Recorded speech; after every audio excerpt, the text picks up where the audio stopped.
Hey, what's up, you guys? It's your girl, Lauren Sizzle, and you are now tuned in to one of the hottest talk shows in the nation, We Talk Weekly's After the Talk. I'm Classy Lady Sparkle. You want to binge listen to our shows? Follow the We Talk Weekly's podcast on iHeartRadio, iTunes, and Spreaker. What up, folks? It's your boy, Charles Gregory. Make sure to follow us on all our socials at We Talk Weekly. Hey, y'all, it's your girl, Lily. So make sure you keep it locked to We Talk Weekly on 106.5 FM. Yes, welcome. It is a pleasure to be here with We Talk Weekly, WPPN 106.5 FM. I'm trying to get my Teddy Pendergrass since we're on the radio. Got to give you a round of applause for that. Sound of Philadelphia on the radio. No doubt. So since we're here, we're talking about Philadelphia, right? And you have been doing some amazing things about Philadelphia. Where do you believe Philadelphia, the state of Philadelphia, is in right now? What is your sentiments about Philadelphia? We had the mayor go on record and say, like, I can't do this anymore, pretty much, Everyone is just, up in arms and upset and nervous and scared. Where do you believe the state of Philadelphia is right now? Well, we're in a real challenging time. And when the mayor made that statement, I said publicly in social media, listen, we've all been dealing with all the gun violence in our city. Yeah. The fact we've been coming out of COVID-19. People are frustrated. But if you're going to be the leader of our city, and if you're not up to the challenge, you need to step down. Some people didn't like that statement, but people are feeling really anxious. They're tense because of all the gun violence, all the ghost guns in our city. But people need to realize that we are the city of brotherly love. And as my wife always reminds me, sisterly effectiveness. But we are such a effectiveness. There you go. I like that. I think the ladies would agree. Yes. But we are a phenomenal city. We have so many assets, so many communities, neighborhoods, but we have to get people to believe and have hope that we can be the city who we are, who we've been in the past, and who we'll be in the future. And we need a leader that's going to give that hope in spite of all the gun violence, in spite of all the challenges, that we can be a better city. That's why I say Philadelphians should expect more and deserve better from our city. 100%. And I think that's an excellent transition to ask, what is your actual platform? What are you running on? What's your platform? Well, I'm running on the fact that, unfortunately, in our city, and this is why so many people are tense, last year we had 2,200 shootings. 74% of the victims and shooters look like just the people in this room right now. So someone who is an assistant district attorney, who was once actually racially profiled while leaving the DA's office, I know we need to hold people accountable who may try to victimize my 83-year-old mother, but we can't over-criminalize our criminal justice system and have too many young black men that look like my 22-year-old son on the autism spectrum in our criminal justice system. So just like your intro, we can do both. We can reduce the gun violence in our city, but do it in a way that's not going to penalize and go against the civil rights of our citizens, because that's an issue, and that's why people are so tense. They're afraid about the gun violence, but also afraid to call the police because of what may happen. We saw what happened to Walter Wallace Jr. We saw George Floyd. So you have people feeling, I don't know who to go to. We've got shootings in our block, but then if I call the police, I'm kind of apprehensive because of the trust issue. So when I talk about my platform of making sure we have presence, accountability, opportunity, investment, when I say presence, bringing police officers that look like the city, going to our local colleges and HBCUs like Dell State, Lincoln, and Cheney, and say, listen, we need you to help us protect and serve our city, to protect your neighbors, your friends, and relatives, and really make sure that we have the other issues like accountability, holding people accountable, but opportunities. So if you get caught up in the criminal justice system, we give you a chance to get a real job, family-sustaining job, not a minimum wage job, but family-sustaining job, and then invest in our infrastructure. All those programs we used to have that we lost, and that's why people feel tense in the city.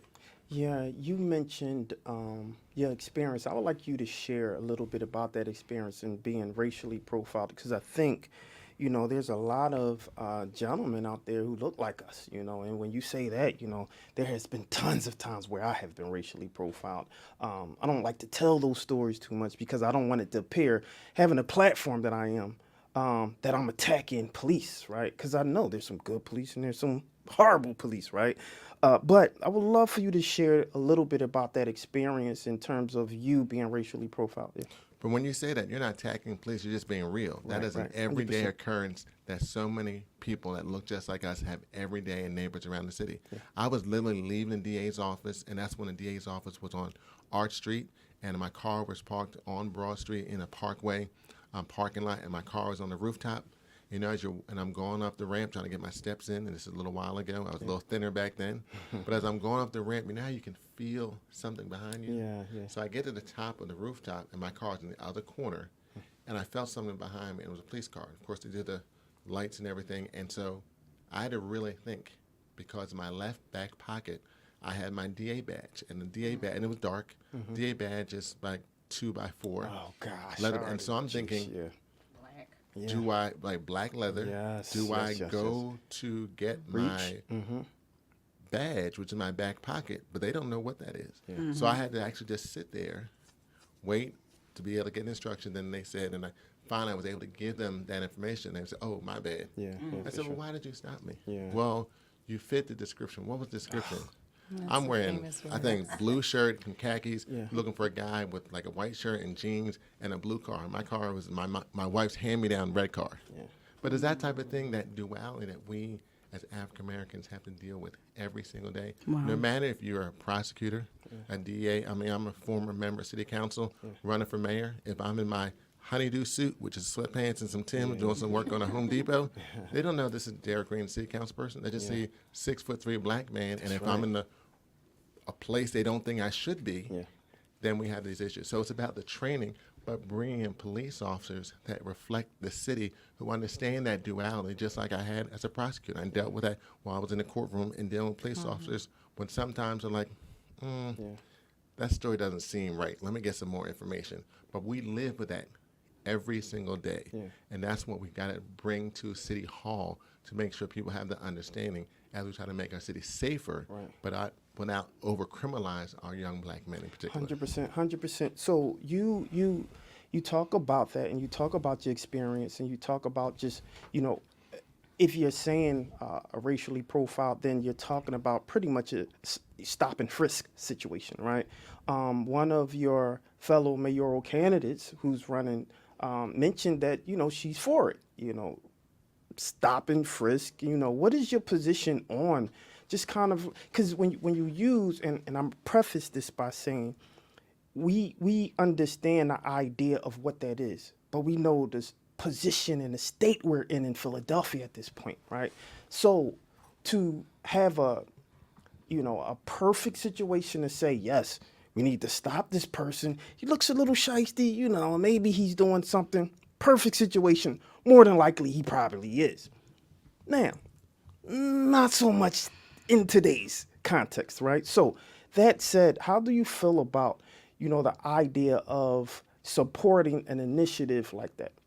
Well, I think it comes down to training. Like over the summer, I did a ride along with the 24th Police District, and that's where Kensington and Allegheny is located. I did a late night, like 10 p.m. to 12 a.m. And the sergeant I was with, he was complaining that, you know, some of these young police officers were saying, well, we can't do anything because we can't do certain things. But what he was trying to articulate is like, yes, you can. It's about when you stop someone, you have to be able to articulate what you see. Is this person engaging in criminal activity? Are they about to engage in criminal activity? Just because you see 3 to 4 African-American men, young age 18 to 25, on a corner, and even if that corner is allegedly a high crime corner, what are they actually doing? And so he's had to educate other officers in the 24th and say, you just can't say 5 black men on a corner of Kensington and Allegheny, that's why I stopped them. Were they doing anything? Did you see hand-to-hand sales? Did you see them engage in activities? Did you see the footprint or the bulge of a gun? That's what you have to articulate. You just can't stop someone just because they're in a high crime area and they just happen to be African American. You have to see what are they engaging in, and that's what you need to put down. If you can't articulate it, you should not be stopping them. That's the law. That's a court. When the whole stop and frisk is about a U.S. Supreme Court case called Terry v. Ohio, and it basically said that a police officer can stop someone if they see them engaging in criminal activity or about to. The frisk comes in because you can pat that person down for the officer's own safety, but you just can't randomly stop people just because we're in a criminal area or it used to be high crime area, activities happened in the past, and we're just going to stop people on the corner. That's the problem with what's happened, that they were just stopping people in the corner and stopping a lot of us just either driving or other things. That's why I supported my colleague Isaiah Thomas on his driving equity law I to gotta stop give him the a Tyree Nichols situation. Yeah, absolutely. Round of applause for Isaiah Thomas. He's been working hard with that. Right. And the whole point of that is we all saw what happened with Tyree Nichols in Memphis. Yeah. Too many times we have stops, and when those stops escalate into something, you need to be able to engage people so we're not just pulling people over because I did an improper lane change and you stop me because I'm African American, but someone else does an improper lane change, I'm stopping them. 100%. So these are the things that we need to be talking about, and it's the training. That's why I say people that reflect our city. We need to have officers that reflect our city that understand that duality. They understand these issues. So they're not just stopping people randomly because I'm in North Philadelphia or I'm in West Philadelphia and I'm concerned about crime. We have to really go after people who are doing the crime, hold them accountable, but for others who are just trying to, and you have to have some understanding. If you're in a car, a late model car, and you can tell this guy is coming from high school or college from a job, why you give him a hard time? It's those things. You got to take the extra step that we all do in reference to what's really going on. What are your thoughts about, because you did mention the stop and frisk, what are your thoughts about some of the other candidates who are, I guess, interested in bringing that back to Philadelphia? Well, from my perspective, what we've got to do is hold people accountable because we all know, all of us got people that we know in our neighborhood community that, like, these are bad actors. There's some people who are about that life, and so they need to be held accountable. But a whole bunch of others who are not just trying to do the best they can to live their lives, put food on the table. So I'm not part of this whole, bring back illegal stop and frisk. We're just stopping people for the sake of stopping people as a way to reduce the gun violence. Because if you look at the data, all that does is create more distrust in the community. That's right. So that's why you need to have police officers that reflect the city so they can understand that judgment call. Am I stopping someone that's really engaged in criminal activity, or I'm just stopping someone because they fit the profile? Like I was stopped. I fit a profile when you didn't know what I was doing. And it's cultural because you have sometimes where our community hangs out on the barbershop. And they're all in the front of the barbershop.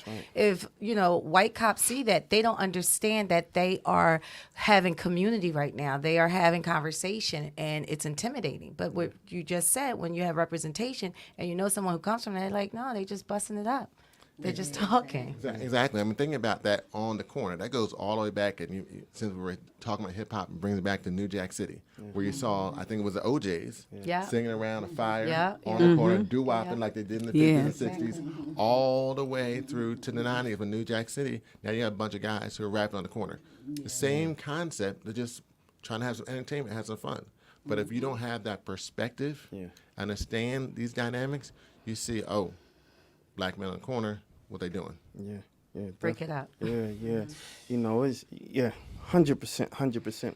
You have been talking about accountability, and you have been very vocal when it comes to uplifting citizens and holding people accountable. One of the panels that you were on, Jeff Brown kind of took a shot at City Council, and you were very, you was ticked about that, and you made mention, and I want you to take a look at this and tell me what your thoughts are. Good afternoon, Mount Carmel. My name is Derek Quinn. I'm running for mayor because I believe that Philadelphians should expect more and deserve better from our city.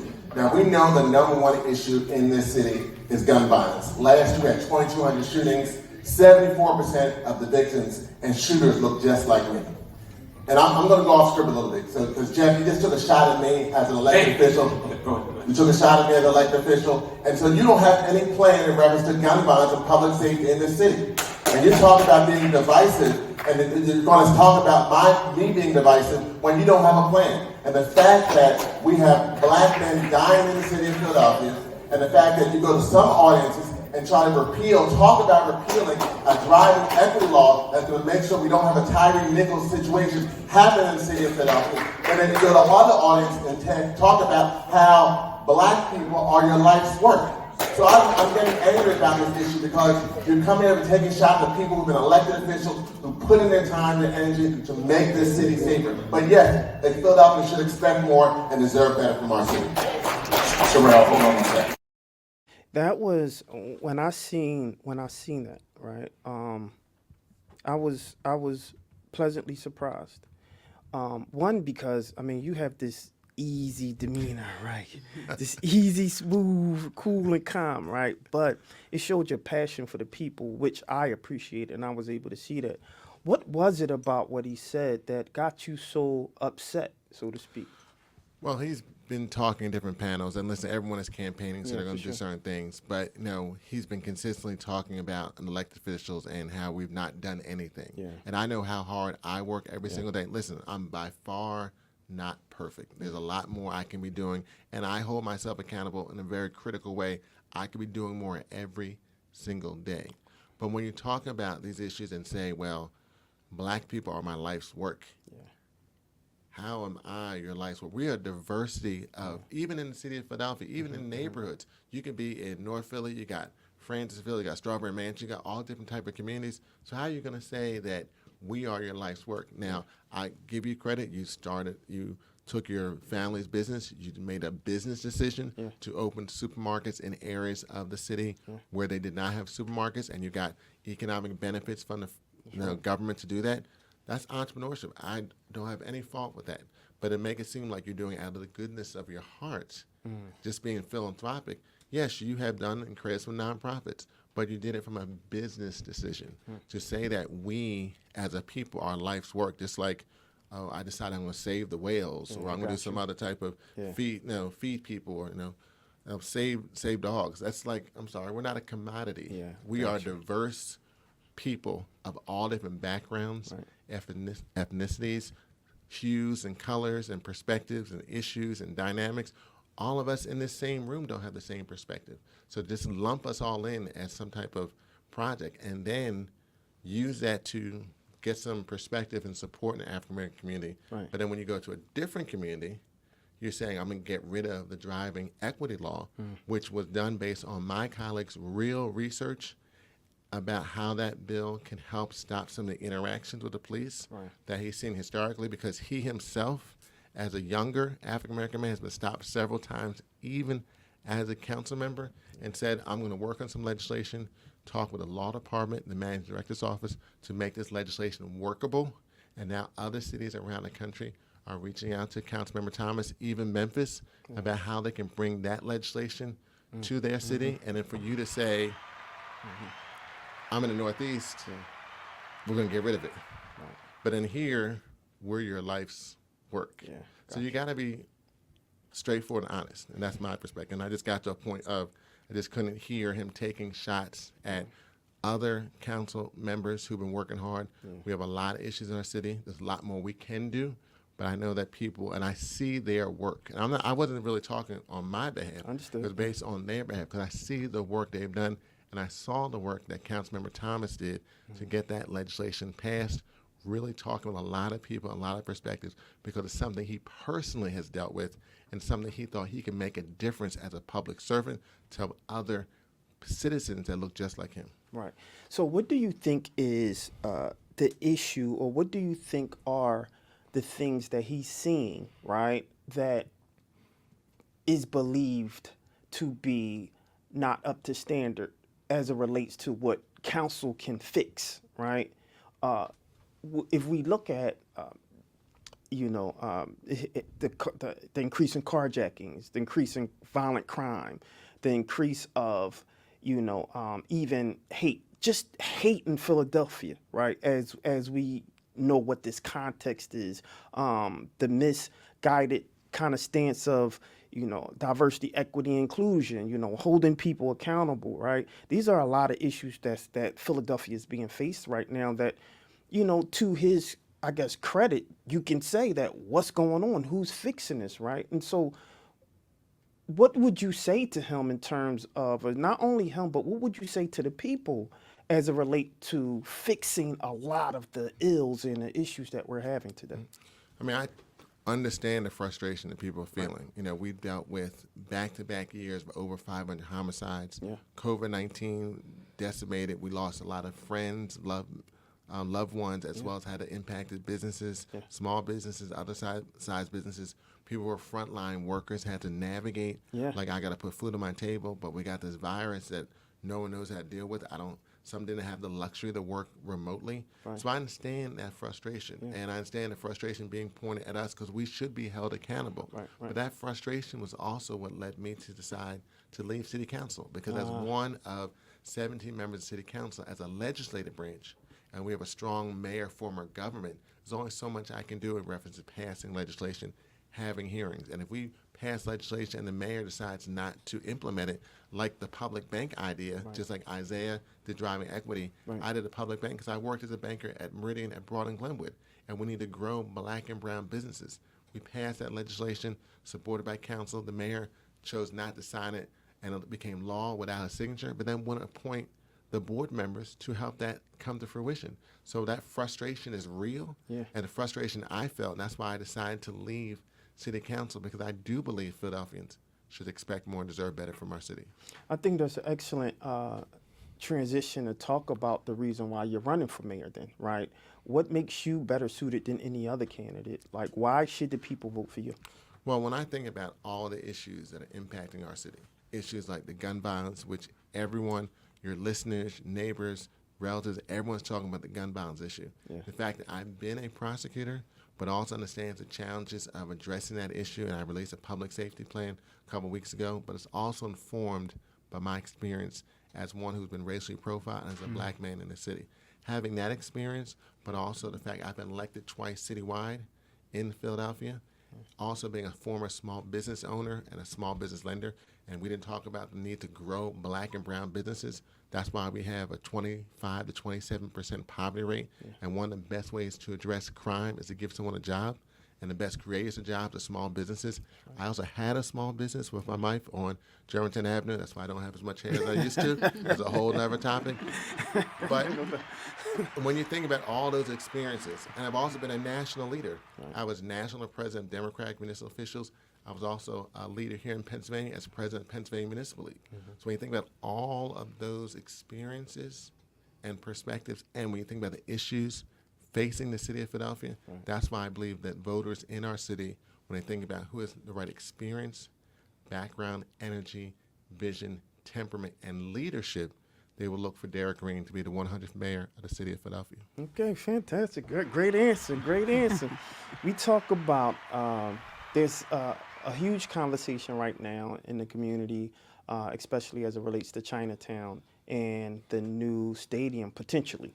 What's your thoughts on that? And there's two sides of the argument. One is that it will create jobs, especially for black and brown folks. Two, the other side is that, one, it would displace a full community, right?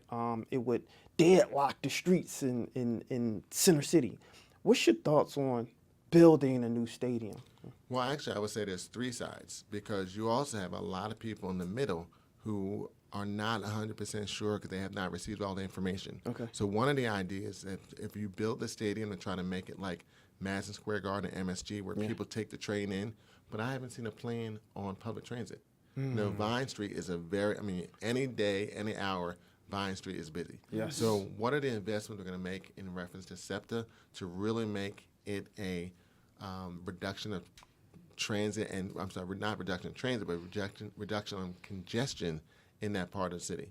I think about the Eagles Express. Now, a lot of people get on the Broad Street line and go to the Eagles Stadium. Shout out the Eagles, anyway. Yeah. But what are they going to do that same type of mentality for SEPTA? And the concern is I have a lot of friends and leaders in the Chinatown community. Housing is a big issue, especially for their seasoned citizens. My dad's 90, so he doesn't call himself a senior citizen, but a seasoned citizen. I'm trying to become a seasoned millennial, but that's a separate issue. But housing is a big issue because Vine Street cuts off the community. That's why Philadelphia Chinatown Development Corporation built the Crane building on the other side of Vine Street because they didn't have the space. So if the Sixers are talking about building this and some of the people as part of that partnership have done housing, what's the plans for housing that community, especially for the seasoned citizens? And for the small businesses, what's going to happen to those businesses? Are they really going to benefit from that development? Because I know some of them are concerned of what they saw in Chinatown in D.C., although a different project, but are they going to benefit? And then lastly, for black and brown residents of the city of Philadelphia, and we've often talked about economic opportunity plans, and I saw the Citizens Bank Park, which is a Philly stadium, the South Philly and the Lincoln Financial, the Convention Center, and the Convention Center expansion, are we truly going to be part of that pie? Yeah. Now, I know there's some people who are partnering, like Greg Reeves and Leslie Smallwood Lewis from Mosaic, who are helping develop the Navy Yard expansion. Yeah. So we need to make sure we have real inclusion like we saw in Atlanta, because we need a Maynard moment. When I say Maynard, I'm talking about Maynard Jackson, because that's the type of mayor he was, and that's the type of mayor that I will be. Interesting. If there was a magic bullet, we had we had the judge on the show, and he expressed his, so to speak, magic bullet in solving this I call it a pandemic, so to speak, when it comes to like the crime. What would be, if you believe that you had it, what would be your magic bullet in fixing this? In reference to gun violence or just in general? Gun violence, in general, pretty much. So probably hope. Okay. And the reason I say hope is I hope that young people realize that they can put down a gun and pick up a paycheck. Hope that our city can look better. We're not going to have another 500 homicides. Hope that we can get out of the systemic poverty that's gripped Philadelphia. Right. Hope that we can have people benefit from the growing economy that we have here and bringing people to the city of Philadelphia without displacing people who've been long-time residents. So when I say hope in the government, that they can count on the government to be accountable and do what needs to be done. I think hope is something that threads to all these issues. Education, hope that their young children or the grandchildren can go to the schools in our city and get a real education and be prepared for the future. So hope is what I would like to give, and I think that threads to everything, because I think we can really hope for a better day if we work hard together to get it. Okay. Yeah. So you talked a lot about accountability and all that, and I just wanted to read something and kind of get your feedback off of this, just so people can understand. So you said there will be a national search for a proven leader with a demonstrated record to replace the current police commissioner. The current police administration has simply not gotten the job done.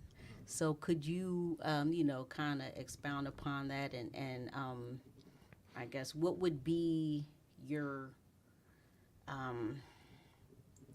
ideal candidate that would fill this role? Because there's a lot going on in the city right now, especially with us, and shout out to Temple, because we're a Temple alum, with us losing the Officer Fitzgerald.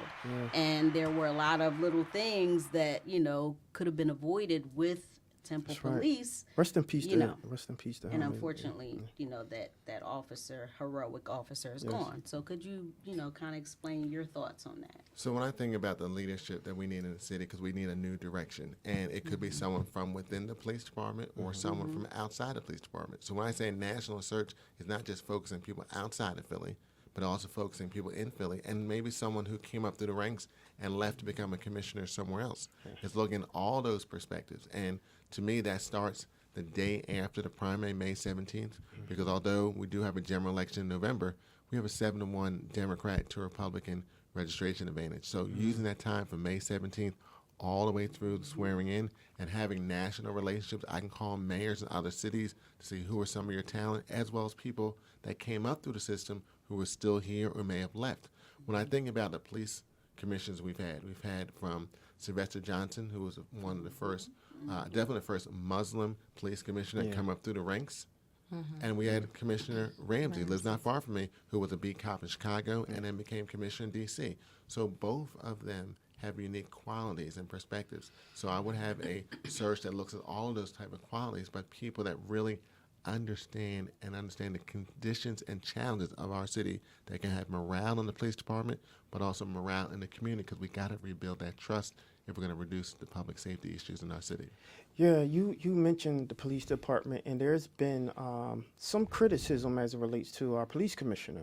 What's your take on a position, such a dynamic position in how the community feels as it relates to someone being accountable with accepting some of the things that's going on in the city?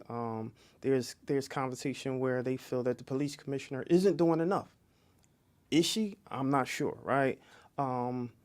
Is she visible enough? That's another conversation that they're having. Honestly, I don't see her as much as I think I should, right? When it comes to being visible to the people who want to believe that there's some leadership. And so there's a question as to how strong is her leadership. So when it comes to people like the police commissioner, what's your position on some of the leadership and how people feel that they're not doing what they should be doing as it relates to the community?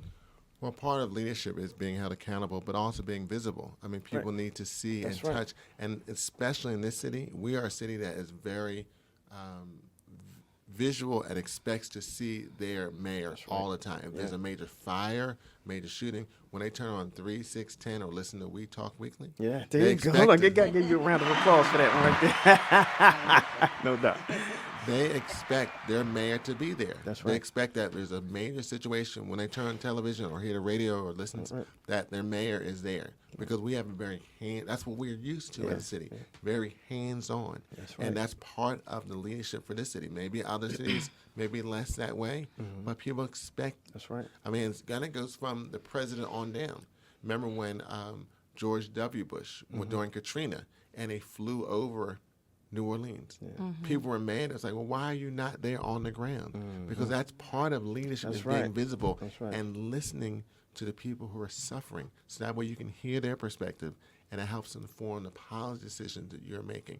That's part of leadership. Leadership is not just having ideas and listening to ideas, but also listening to the people and hearing them, and not just saying, well, I got the plan.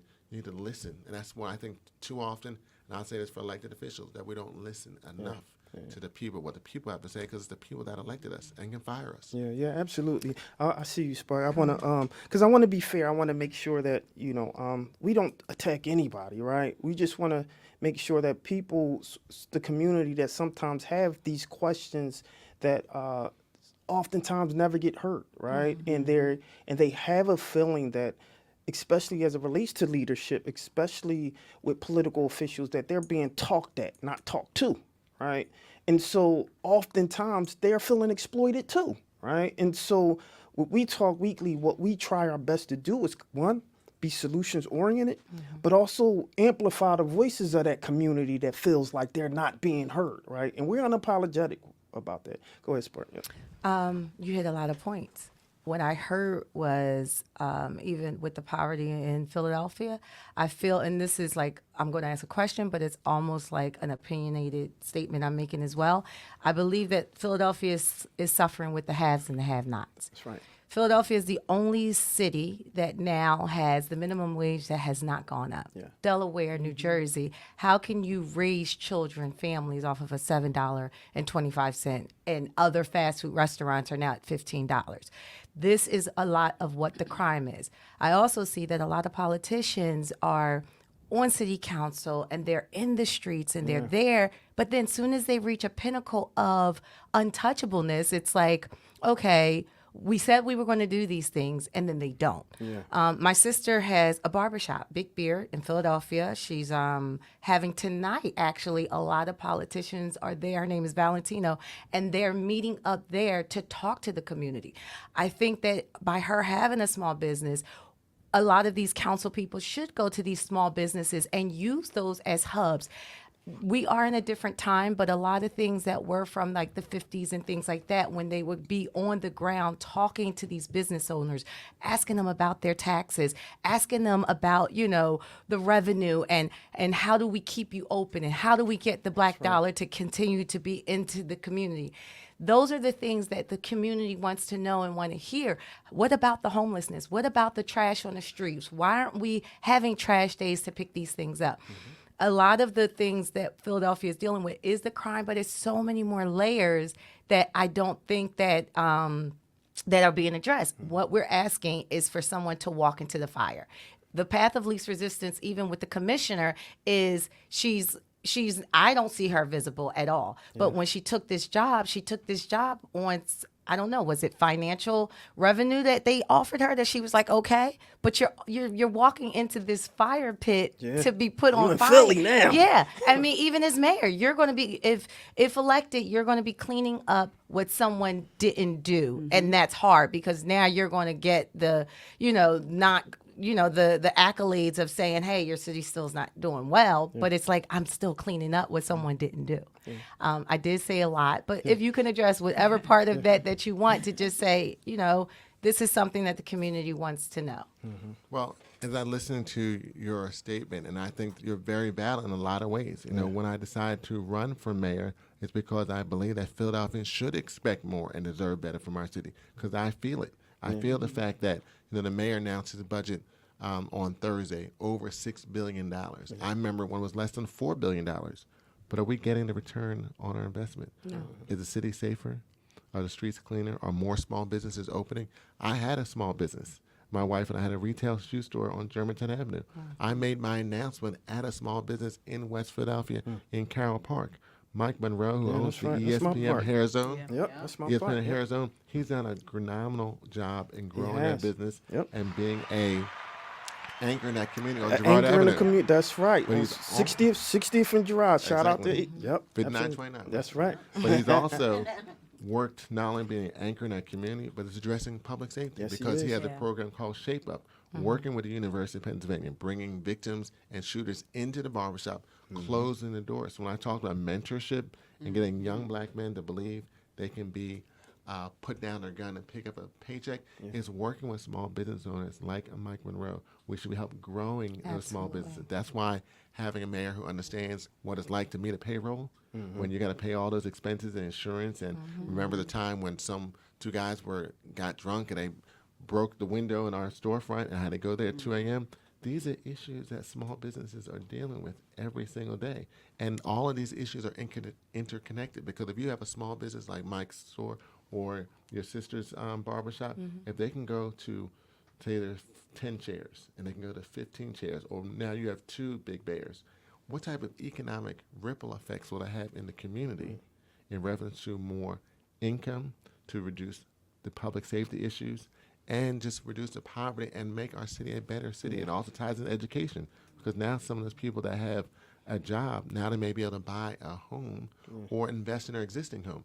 So all these issues are interconnected, and the challenge that I see is that too often our city, especially from the public sector, treats these issues like silos. Well, you focus on public safety, you focus on small business, you focus on education.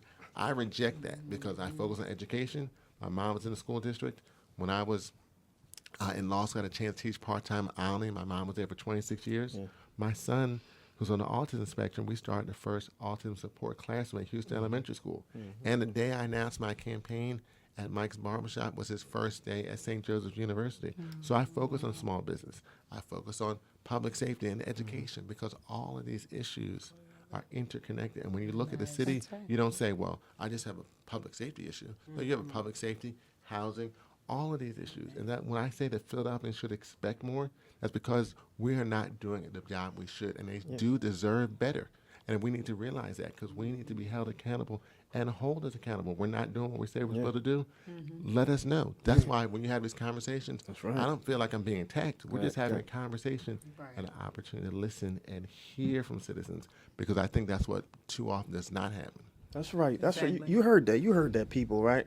Look, if you have a question, speak.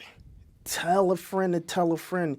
You become vocal and say what your community needs. If you need something, let them know. You be the platform for your own voice. You had a question? Okay, good. So I like that you're answering and you're being transparent with all of the questions that we have asked. A lot of our questions are pretty similar, because we want to get the different perspectives from each other candidates that's running. We literally have this is we're in a historic moment as it relates to the amount of people who's running, right? But it's like the 100th year or something like that, right? Right.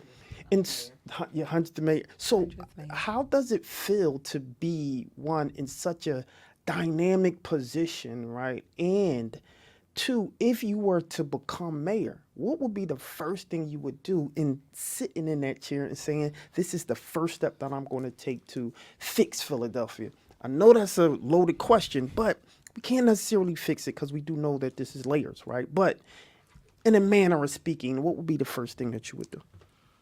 Well, it is a historic situation, and it's really humbling. I mean, even before I even decided to do this, you had to really think of, is this something that I have the capacity to do? And that's something that I really had to think through to take that step.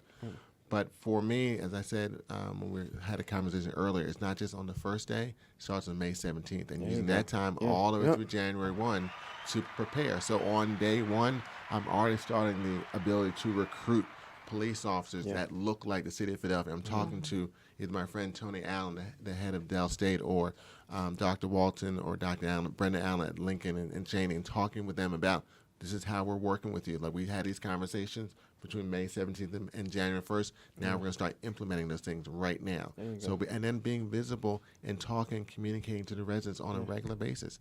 I think people feel frustrated because they don't see that interaction and option to listen. So all of that goes into the first day, and being visible, going around the city of Philadelphia on a regular basis and listening and having conversations. When I think about previous mayors who've been here, Wilson Good, he was a former managing director. He took his cabinet to the community so they could see their government working in real time in the neighborhood. That's why he started the mobile city halls and the Mayoral Arts. And so other mayors have done things like John Street when he created the Neighborhood Transformation Initiative.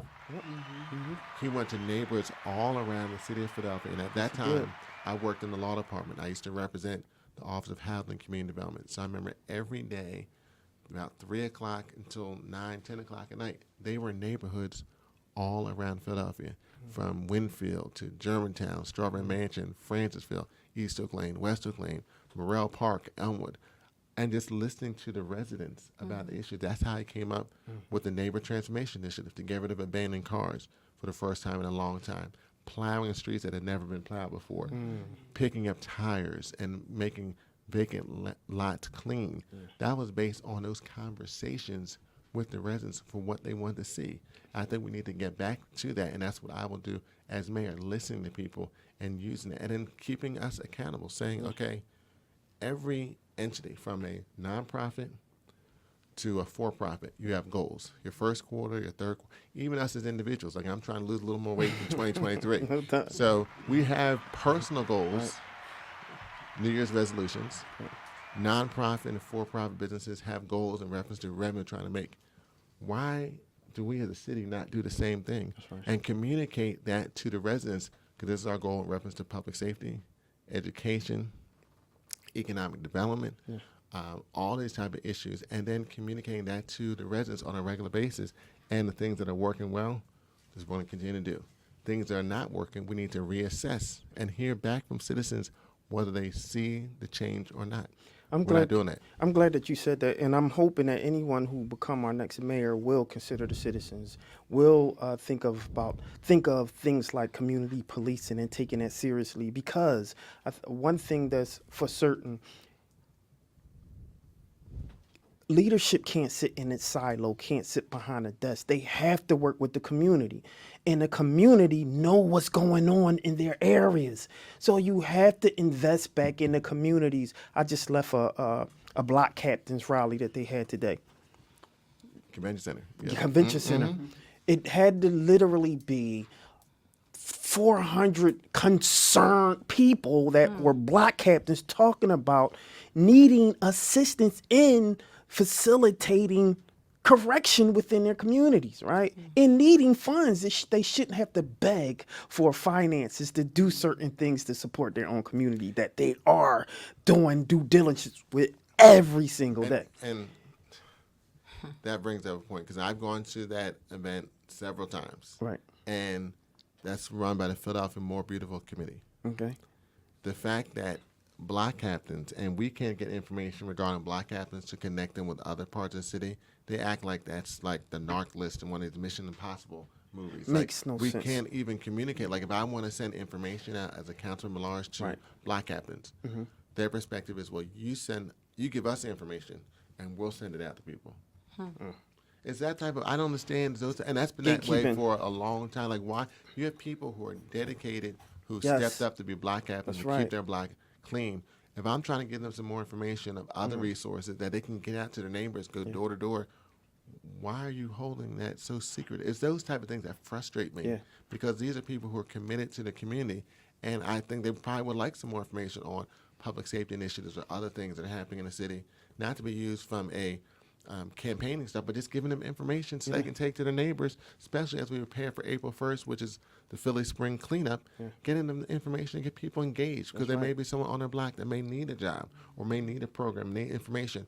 Who better than the block captain that's saying, hey, can you help clean up a block? And invest in the community, invest to the citizens, and shout out to, I won't say her name, but shout out to the lady who I spoke with today who told me that her mother turned 92 last week and been a block captain, and she's second generation and she's 42. And so it just blows my mind to know that there's people who have such an investment in their communities and don't get help to support and protect the community. It just doesn't make sense. And when you talk about accountability, we have to look at the leadership. You cannot forget about the citizens that's running the pretty much neighborhood every single day, and sometimes bullied every single day without. And one thing she did tell me, she said, I have the most thankless job in the city, except for my neighbors who thank me every day. That killed me to hear. Right.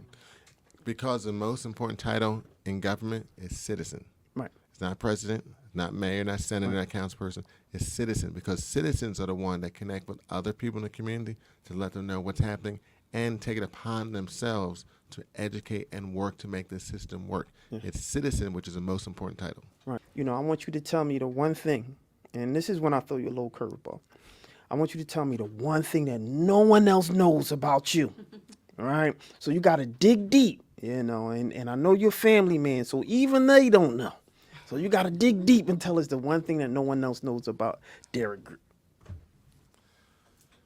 You're making me dig real deep. So That's I did right. a forum the other day. I had to remind people that I played the clarinet and tenor sax in middle school. Some people know that I do row on the Schuylkill. Shout out to Brandon Johnson, BLJ Community Rowing, that got me into rowing. Trying to think, what is the one thing that even my wife, because I'm going on 20 years of marriage in July. I know, she's going and to my be a little son's upset. 22. Yeah, no The doubt. one, so, okay, I used to have a high top fade. People don't realize that. Trying to think, the one thing that people don't know. People know I love hip hop. I'm a hip hop head, especially the 80s, 90s genre.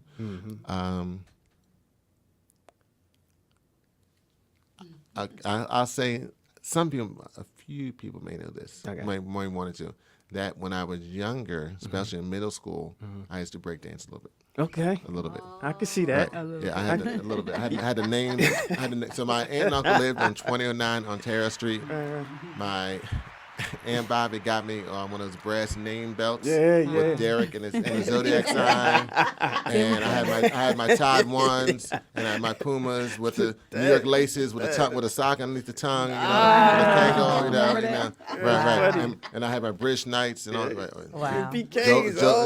Joe Palmeiras. Well, I'm saying Wow. Wow. Shout out to Joe Palmeiras, Philadelphia-based company. Northwest. Yes. Philadelphia-based company, and that's another thing when it comes to fashion in Philadelphia that sometimes often get overlooked. So if you become mayor, make sure that you look into the fashion community in Mayor. We have been a huge community. I'm in that community. Shout out to Fashion Group International in Philadelphia. Philly Fashion Week coming up. Absolutely, Philly Fashion Week come out. Kevin and Carrie. Shout out to all of those who've been working hard within fashion in Philadelphia, and that's another thankless job because sometimes we don't get recognized, you know. And so I would love for you to think of and pay more attention to the arts community in terms of funds that's going out. Absolutely. Yeah, absolutely. Film community too. Yeah. And all you just named is community. These are citizens That's that right. make Philadelphia That's what right. it is, from That's the right. hip hop to the fashion to the foods to everything. That's right. It's the citizens. That's right. And they're the ones that are asking, hey, let's get our city back to brotherly love and sisterly. I say affection, but your wife said Effectiveness. effectiveness. Let's say These are my that. teddy boys. Sisterly effectiveness. Shout out, we gotta give love to the wife. Shout out to the wife. Shout out to your son too. I worked in behavioral health and for a while, and one of the things that we always said to the parents of children that's in the spectrum is that you guys are the true angels, the true winners, and I want to give you kudos for that. You know, Well, I absolutely. appreciate it. And my son inspires me every single day. Even when I have a really, really bad day or challenging day, if I put that key in my back door and come in, the first word I hear is, "Hi, Daddy." I love that. Coming in the door. It could be 9 o'clock, 10 o'clock, 11 o'clock, "Hi, Daddy." And so when I think about the love he has for me, the love my wife has for me, it inspires me to keep moving forward. And those are those things that allow us to have the energy, the fuel we need to keep doing the things that need to be done in the city. That's right. That's right. And he's your shadow too. You have him a lot with you. Kudos to you, Dad. I love it. I love it. I love it. Before I let you go, I want you to look to everyone in the community and give them, I hate to say your appeal, your plea, but give them, one last kind of, position to say, this is why you need to vote for me. Well, I just want to thank We Talk Weekly for the opportunity to be on the show. It's a pleasure to be here and listen, have this dialogue and exchange, because at the end of the day, and as we said earlier, it's about the citizens. And I don't believe the citizens are getting what they deserve, because I believe Philadelphians should expect more and deserve better from our city. We have a gun violence issue in our city. We have economic development challenges, opioid addiction, homelessness, but we need to have hope. And it's important to have a leader that's going to bring that hope that we can do better, that we should expect more and deserve better from a city. And that's what I hope you will vote for me, Derek Green, for mayor, May 16th, to bring that hope back to Philadelphia. Wow, there you go, ladies and gentlemen. Shout out to Derek Green. Listen, man, you continue to do your work. You continue to do your due diligence. One thing that I say to the show is, one, if you don't tell your story, you tell your narrative, somebody else will. Absolutely. And they might say it. They might not say it in a way that you expect them to say it, right? So you keep tight and hold on to your own narrative, too.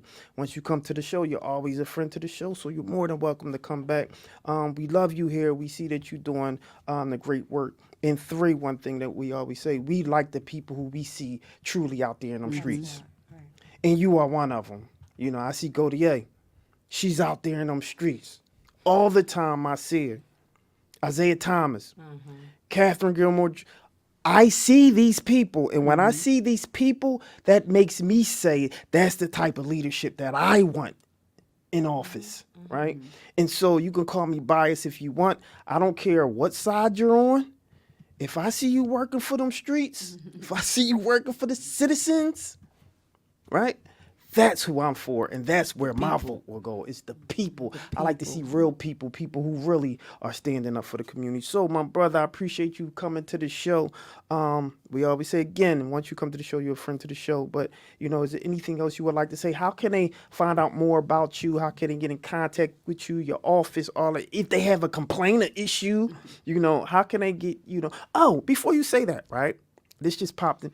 Because they, people ask this, if in fact, you are not voted to be mayor, then what? Will you still, kind of like, do the work that you have been doing, which I'm sure you will, because you do this out of your blood, sweat, and tears. I already get that. But, just for the record, right?